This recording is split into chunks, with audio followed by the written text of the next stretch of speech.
Hello everyone and welcome to our webinar. My name is Emma and on behalf of Oxford Global, I'd like to thank you all for joining us today. Today we have Johanna Haglund, Head of Safety Metabolism at Admescope, who will be presenting on Approaching Clinical Phase. How do you ensure the human metabolites are safety tested? After the presentation, we will have a 5-minute Q&A session. Please submit your questions through the chat option on the bottom of your menu display. The full recording of the webinar will be made available to download on our secured website, and the details will be sent to you after the webinar. Without any more delays, I'd like to get started with Johanna's presentation. Johanna, thank you for joining us. Over to you.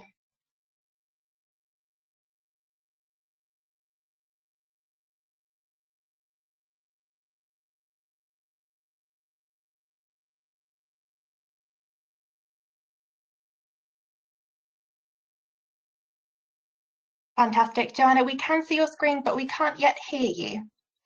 You might just need to unmute yourself. Good afternoon, everyone. Welcome to this webinar organized by Oxford Global. Thank you for the introduction.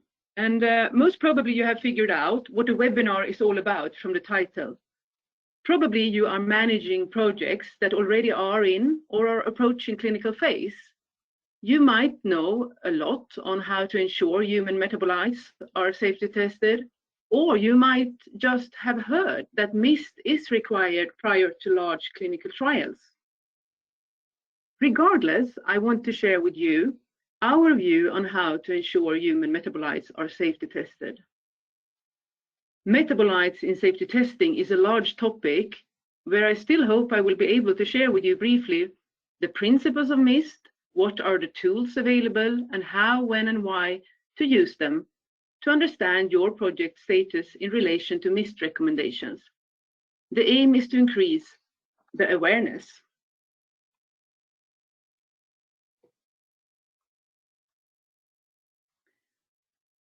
More than a decade ago, FDA and ICH released their guidances on metabolites in safety testing, which ever since have cast light on the importance of qualifying metabolite exposure as part of the safety evaluation of new drugs. In fact, the topic was not new back then, but it was the first time a thorough guidance was released and provided, as we see it, a very much appreciated framework on the topic. The widely used assumption that animals are good surrogates for man in terms of safety testing or in terms of safety assessment has now also to be confirmed through demonstration of their adequate exposure to human metabolites. Worth mentioning is, though, that guidances describe the agency's current thinking on a topic. It should be viewed only as recommendations unless specific regulatory or statutory requirements are cited. Anyhow, at first glance, it seemed like an overwhelming and unachievable task, but technological advances and development of experimental methods have allowed us ever since to generate a toolbox that can be used in a multi-step approach to allow for evaluation of the risk of potential MIST issues. Following the multi-step approach, starting early, identification of a MIST issue early on and along the development is possible and can be addressed well in time. In many cases, we also confirm no MIST issues at all. This webinar will introduce MIST in general, guide you through the available toolbox to give an idea what, when, why, and how this can be achieved, as we see it in a pragmatic approach. For those of you who are not fully aware of the MIST, I will briefly describe what it's all about. As you know, toxicity studies show effects of parent drug in toxicity animals, and of course, behind the scene of all metabolites that are formed. To proceed to large clinical trials, adequate exposure to human metabolites should be demonstrated in at least one species for each safety area, of which the preferred species is the first tox species, for instance, rat, as you can see in this summary, on the safety studies and safety areas. If rat is the first tox species and adequate exposure can be demonstrated in rat, all safety areas are covered. If demonstrated in dog or another non-rodent only, for instance, cancer and reprotox areas need additional confirmation. It might sound complicated, but to summarize, one needs adequate exposure in at least one species for each safety area. What is then adequate exposure? You might also have heard significantly greater exposure. The term significantly greater is not meant to imply a statistically greater level.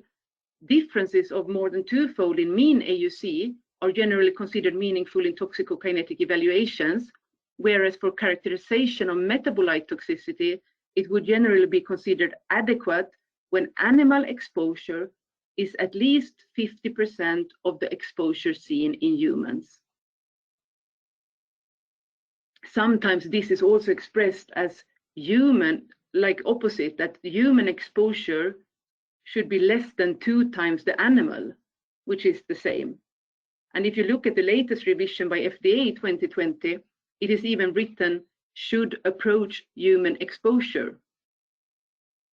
There are some exceptions. If the human metabolite represents the majority of all drug-related material, then equal exposure is needed. Without adequate exposure, the human metabolites are defined as disproportionate, DHM, or unique, UHM. The exposures mentioned refer to those in repeated dose studies, and the reason for this is that although not knowing the kinetics and steady state of the metabolites formed, the last day of dosing in a repeated dose study is at least the worst case scenario in terms of levels of metabolites in case of accumulation. Which metabolites are of concern then? That is, which metabolites require adequate exposures in toxicity species? Metabolites of concern in terms of quantities are those present in man at systemic exposure levels more than 10% of total drug-related material. Metabolites of concern in terms of quality are primarily phase 1 metabolites. The phase 2 metabolites are not of concern, with a few exceptions. For instance, acyl glucuronides, but that is due to its reactivity, possible reactivity. Reactive and active metabolites have always been of concern and are most often treated separately in different ways, depending on their character. Likewise for interactive metabolites with the potential to cause DDI. For those, there is even a separate guideline. But still, pharmacologically inactive and stable metabolites are not devoid of toxicity. Therefore, the misguidance is here to help address issues related to those stable metabolites. Against this brief summary of misguidance, you can imagine the initial reactions on the guidances back in 2008 and 2009. So many questions were raised. Imagine your project reported 10 to 15 in vitro human metabolites, maybe ranging from between 0.1 to 60% of parent. How to establish relative levels in terms of percent of total? Is the in vitro data relevant for in vivo? Should all metabolites be fully identified and synthesized already based on in vitro data or later? Should bioanalytical methods be developed for every single metabolite to enable quantification in vivo? I would say that all these questions made the field start somewhat non-pragmatic and struggling. But maybe also thanks to that, we are today in another position where we know which thread to pull and when.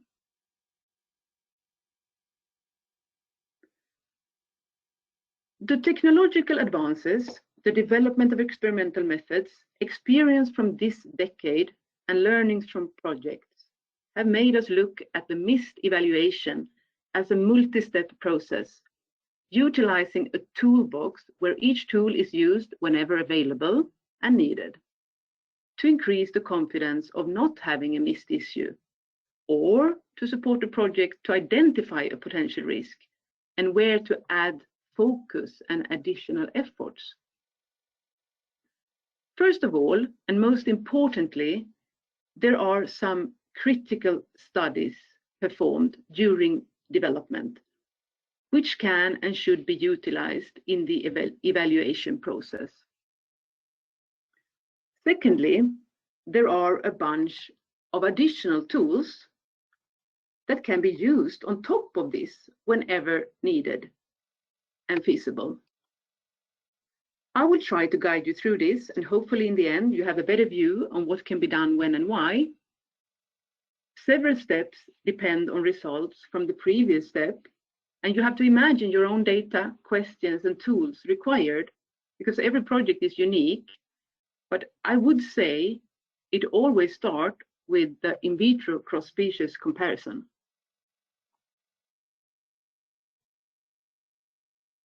If you have performed in vitro cross-species comparison already, or are about to do so, you are either in clinical or are approaching first time in man. The in vitro cross-species comparison is mostly performed in cryopreserved hepatocytes and maybe also microsomes. It is the first meta-ID study after or around candidate drug selection, normally performed in human and toxicity species of choice. Some projects start with human and general tox species, and some projects run the full battery of species from start, including all safety areas. The aim is to compare metabolic pathways between human and toxicity species to support the choice of the same.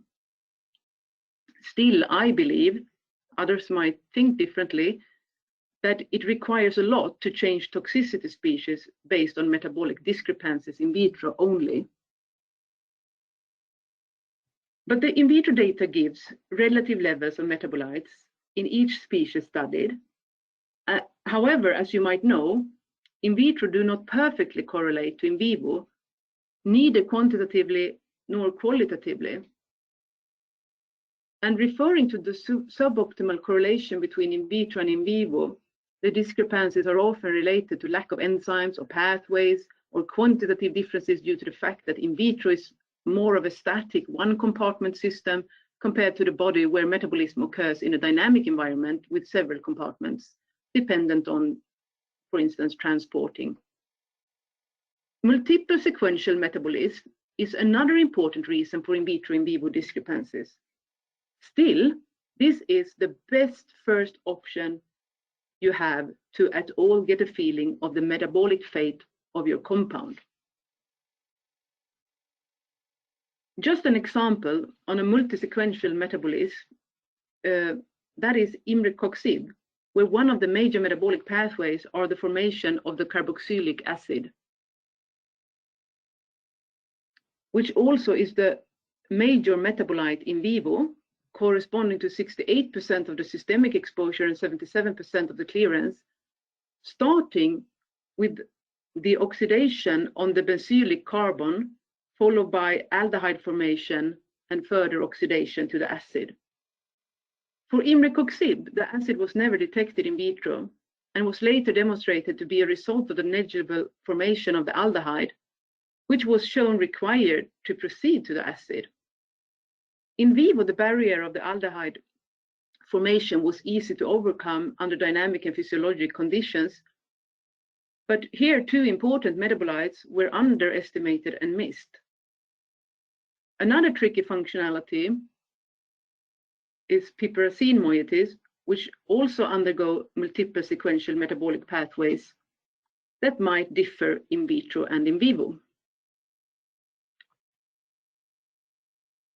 The outcome of such in vitro study is still important. It is the first view on the hepatic metabolism in human of the compound, most probably at least indicating where metabolism preferably takes place. One can also get a feeling of similarities between species. It is the best you can do at this stage, although correlation is associated with risks. However, as illustrated, it is extremely important to not conclude about DHM or UHM at this stage. For metabolites not seen in toxicity species in vitro, we used to say they are human specific under these conditions until opposite is proven. It is an awareness of a potential flag to follow up. Therefore, the next part is even more important and comprises looking into available in vivo plasma samples from toxicity species and first available human study, which most probably is the single ascending dose study, SAD.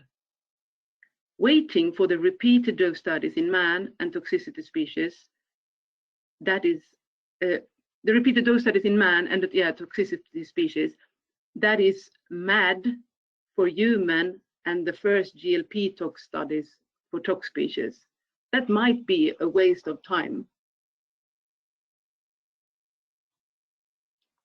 Instead, one can utilize any available in vivo samples from toxicity species and also perform MetID in the SAD samples, utilizing any suitable available plasma samples from, for instance, pre-nomination tox, dose range finding, MTD, whatever is available at that time, will help you confirm whether lack of certain metabolites was an in vitro phenomenon or true. In addition, MetID data from in vivo samples will add knowledge to potential sequential metabolic pathways. We have also started to see the gain in performing SAD MetID prior to MAD. Despite being a single dose study, this is the first possibility to obtain in vivo human metabolic profile with the same rationale as for the in vivo tox MetID. That is a more reliable metabolic profile in vivo. Again, worth mentioning, this is not a quantitative comparison. It is single dose, but the fact it is in vivo makes it more reliable in qualitative terms. Another reason for choosing SAD MetID is the dose. Proper human MetID is sometimes far easier in the highest dose cohort of a SAD study than in the MAD cohorts.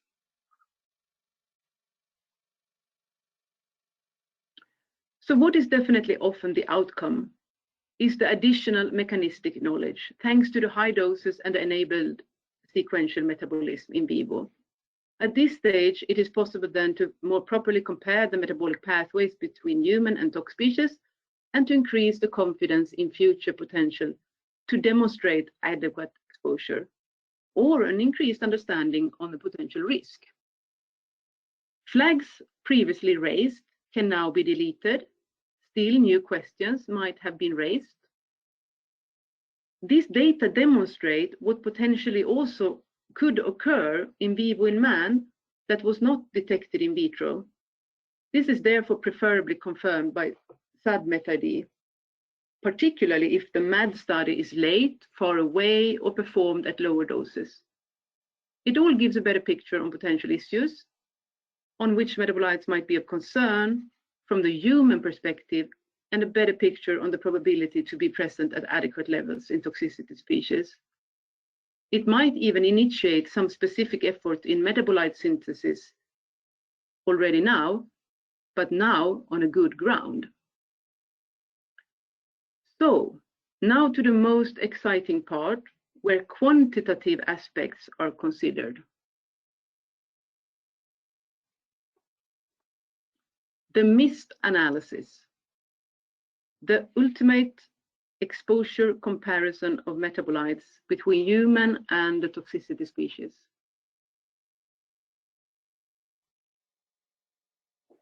It is an exposure comparison without absolute quantification. A dear trial has many names. We call it MIST analysis. I have seen screening method, relative method, exposure comparison.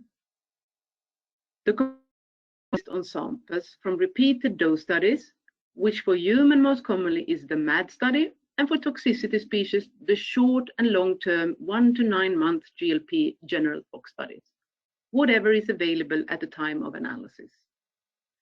The doses chosen are preferably nual doses in the tox studies and all human dose cohorts in the MAD study.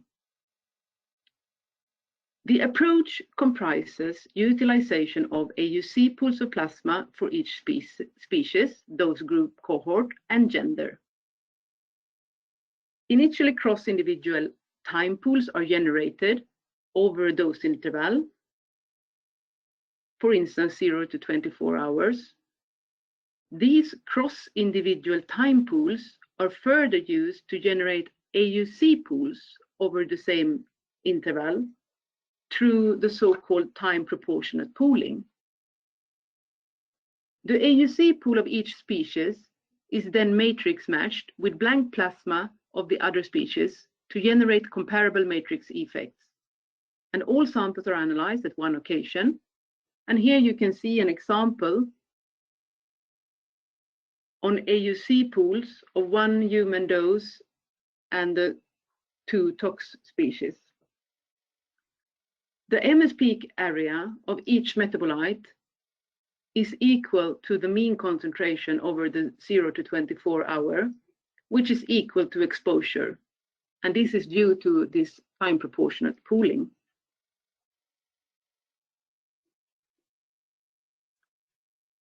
Most importantly in this study is to establish the human metabolite profile in the AUC pool. If SAD-MetID has already been performed, that knowledge is used here, but we also make sure that no new metabolites have arisen due to the repeated dosing. In an example depicted here as a table, you can see AUC pools of 3 human dose cohorts that were evaluated and metabolite profiles were established, always assuming equal MS response in this case. Then all the 3 human AUC pools and the rat and dog AUC pools are prepared and analyzed at the same occasion with regard to exposure comparison. The human metabolites detected were evaluated in all AUC pools, and MS peak areas of each metabolite were used to generate exposure ratios between the animal species and human for every human dose. This dataset gives a comprehensive picture and is now used to understand potential issues in terms of level of human metabolites or of lack of adequate exposure in the toxicity species. A large part of uncertainties disappears. At the same time, the data can pinpoint any potential remaining weakness. If we look first at the profile data, we can here, in this case, see the major human metabolites are M3 and M4, still assuming equal MS response. And if we then look at the exposure comparison, since they are far above 10%, if we then look at the exposure comparison, we can see that they are adequately exposed,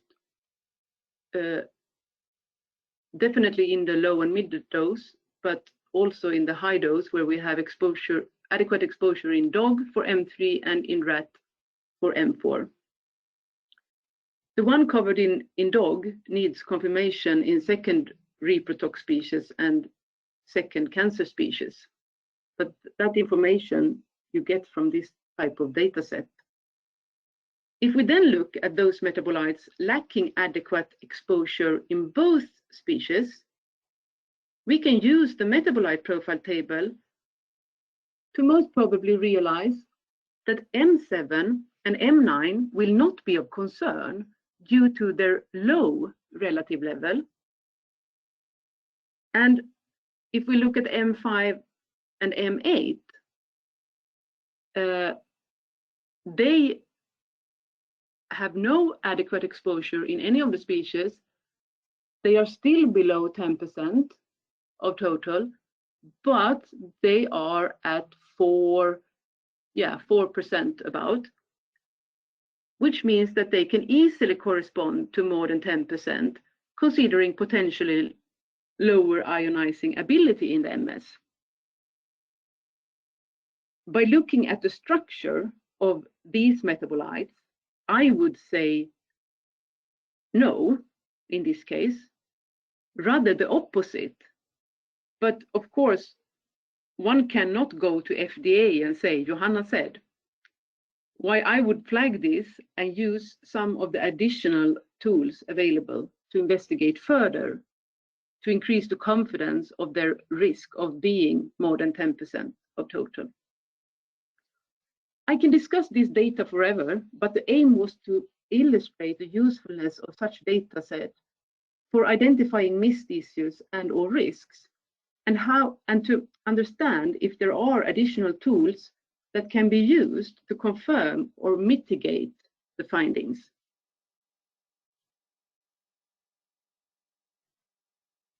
I tried to categorize the overall outcome, where the first is actually that all human metabolites demonstrate adequate exposure in the toxicity animals, which actually happens very often. If it is shown in rat, all safety areas are covered. Perfect. If this is shown in dog, for instance, but not in rat, general toxicity is covered. Still need mouse for cancer studies and, for instance, rabbit for repro. As you can understand, I've always exemplified this now with rat and dog being the first and second tox species. But of course, one has to look how it is in your project and how to confirm adequate exposure in at least one species for every safety area. The data might also demonstrate adequate exposure in human low and mid dose, whereas not for high dose. What do you then know at this stage about the expected therapeutic dose becomes very important.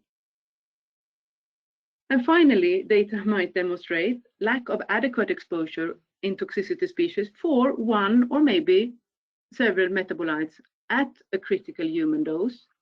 But now the project understands where the potential weakness is and where to add efforts. Are they of concern in terms of quantity, that is more than 10% of total? Are they of concern in terms of quality? That is a phase 1 metabolite. For the remaining uncertainties, there are some additional tools to be used, which also sometimes are applied already earlier along this evaluation process, depending on their availability. Sometimes reference compounds are available from the LO phase chemistry, for instance, or the project decided to invest in synthesis of certain metabolites, for instance, based on in vivo rat-dog MetID and SAD profiling, or maybe the project has had a suspected active metabolite, etc. In this example, reference compounds were available for the 2 major metabolites, and we established response factors, which were demonstrated actually to be around 3.5 compared to parent, due to a lactane formation. These metabolites were already more than 10%, but for metabolites at 2-10% level, it might have a great impact. Another impact is also that the fact that increased relative levels of the larger response factor corrections of some metabolites decrease the relative levels of other metabolites. In the missed context, it is always the percent of total that is used, but when applying response factor correction, the utilization of percent of parent for evaluation purposes is better. If you correct one metabolite of interest and relate it to parent, toward which you establish the response factor, the conclusion that this metabolite, or if the conclusion is that the metabolite is less than 10% of parent, you know at least it can never become larger than 10% of total. And at this stage, then you have confirmation without knowledge of the other metabolites. Similar evaluations can be done when radio-labeled test compound is available and has been used in, for instance, an in vitro cross-species comparison or ADME study in vivo. Response factors between quantitative radioactivity and MS response can be extracted from the analysis and applied on metabolites of potential concern. Another tool is LC-UV, run in parallel with LC-MS. It is not as straightforward as radioactivity for determining relative levels, particularly in terms of sensitivity. I would say it can only be used to confirm whether major non-ionizing metabolites escape the meta-ID, particularly if there is such structural possibility. Others might think differently. Furthermore, we have examples where we develop fit-for-purpose bioanalytical method to quantify metabolite in the AUC pool of human and toxicity animals to further confirm, for instance, a DHM. In a situation where adequate exposure is demonstrated for the human low and mid-dose cohorts, but not the highest, one can work with the data to understand the adequate exposure versus dose relationship.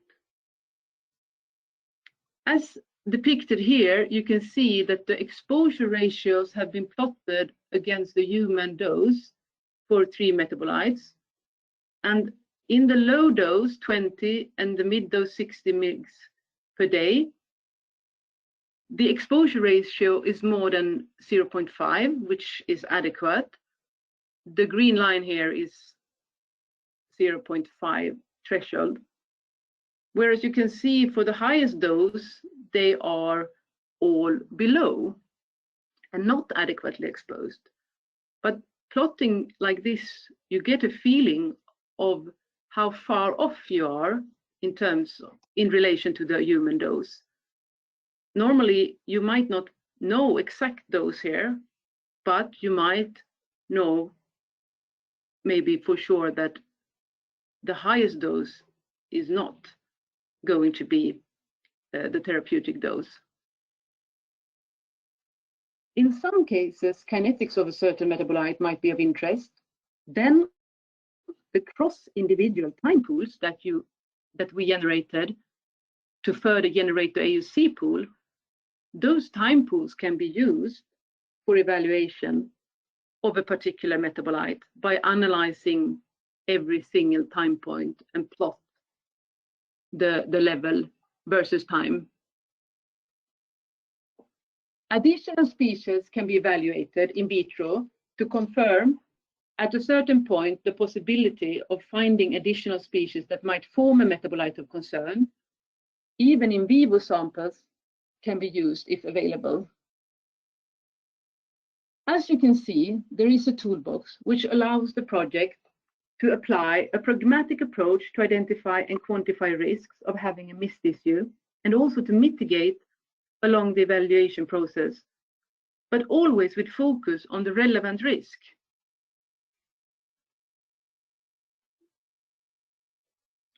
Last study and final confirmation regarding the metabolite profile is the human ADME study, where radio-labeled test compound is administered in single dose to human healthy subjects. The purpose is beyond MIST, but the plasma meta-ID is used for final evaluation of MIST. It is a confirmation on whether any metabolites have been missed in the cold compound analysis. It is also generally the best option to assess total drug-related material and true relative levels, despite the fact that it is a single dose. From the guidance, it is considered that single-dose human radio-labeled study to calculate 10% is appropriate, but to qualify the single-dose human ADME data, one can look at the metabolite profile in the AUC pool from day 1 and day X in the MAD study and compare to understand accumulation potential and thereby qualify the single-dose human ADME. Human ADME studies are generally performed later in phase 2, limiting the time to react if there is an issue, thus emphasizing the importance of starting MIST evaluation early with the tools presented today. In addition, front-loading of the human ADME is recommended on the basis of, for instance, extent of metabolism, if you have high number of metabolites in the plasma, or if the metabolites are not detectable or quantifiable using MS.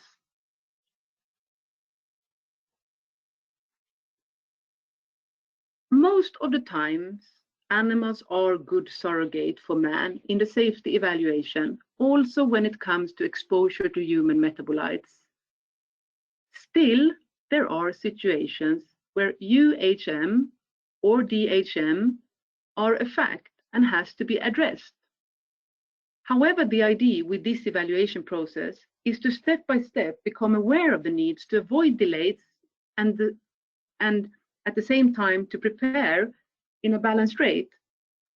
How to address a unique or disproportionate human metabolite is a topic in itself.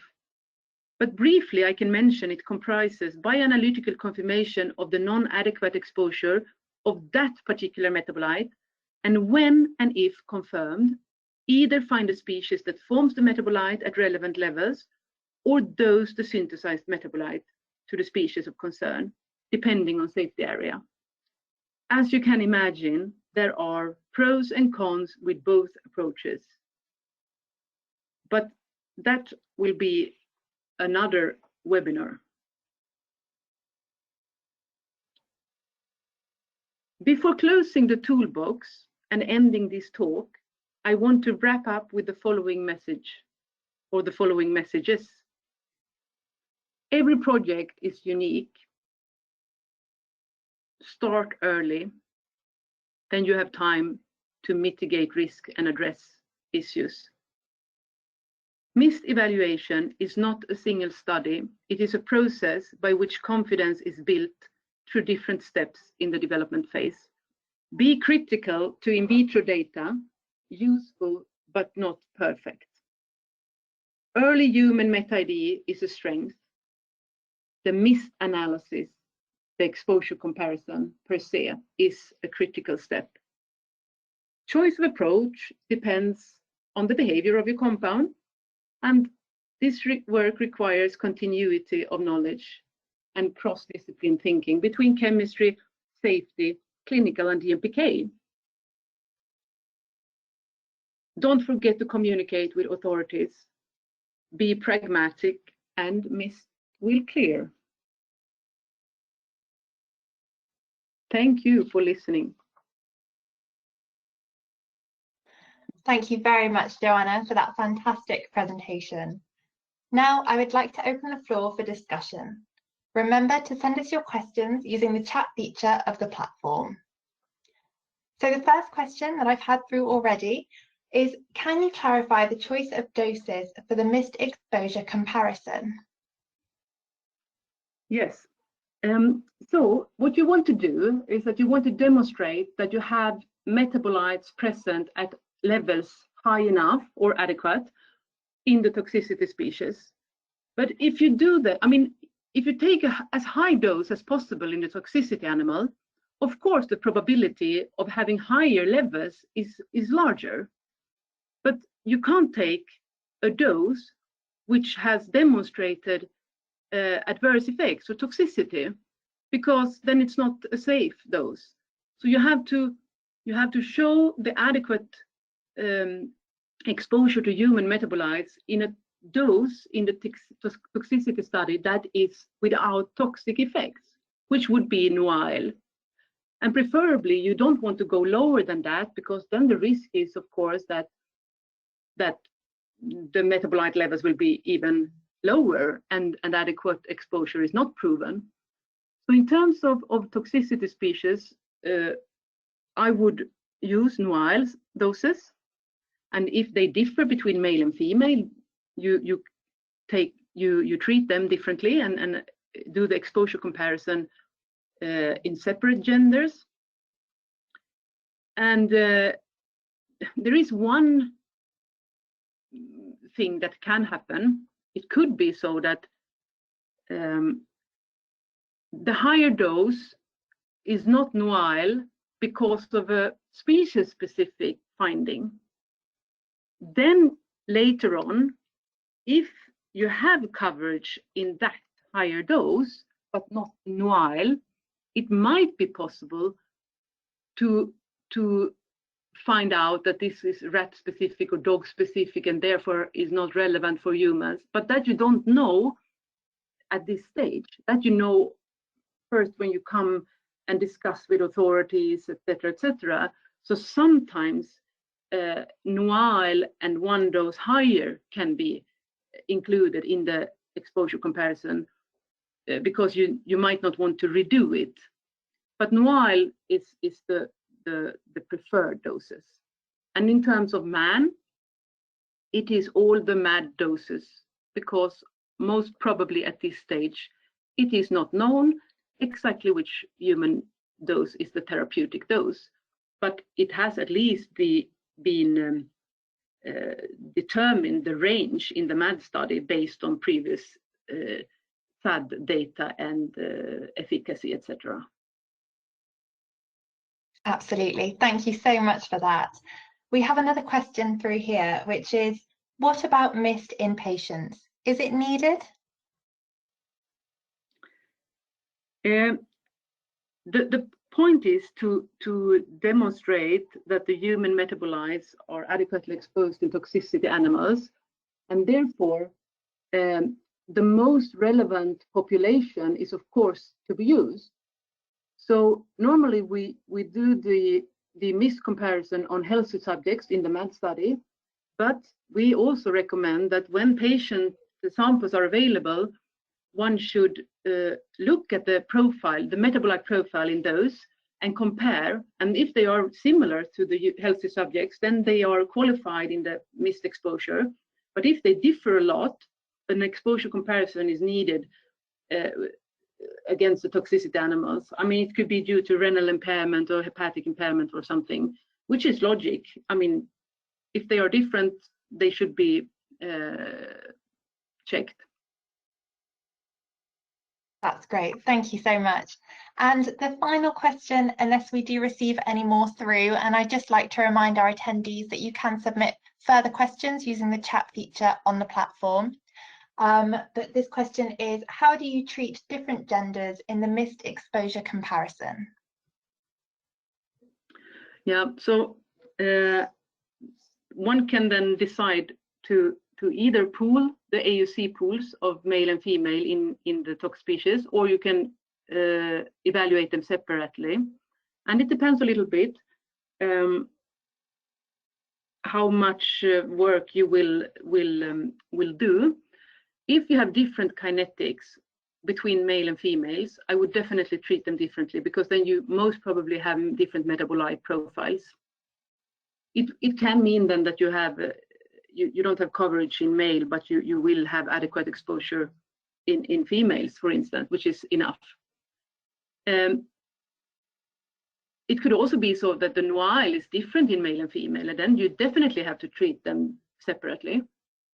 If you have no differences in null between male and female, and you have no differences in kinetics, you can pool them and do the exposure comparison towards the pool. We never, yeah, sorry, I can just add, we never throw away any samples, so it's always possible to, we don't pool everything, so to say. So if questions come up, one can always go back and look at separate genders if pooled ones have been used initially. On the other hand, it's always good to do everything at once. Absolutely, fantastic, thank you. We have had a couple more questions through. So the first one is, while performing in vitro METID, which instrument is highly reliable between UV and LC-MS/MS?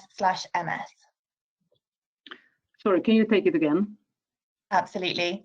So while performing in vitro METID, which instrument is highly reliable between UV and LC-MS/MS? Oh, I mean,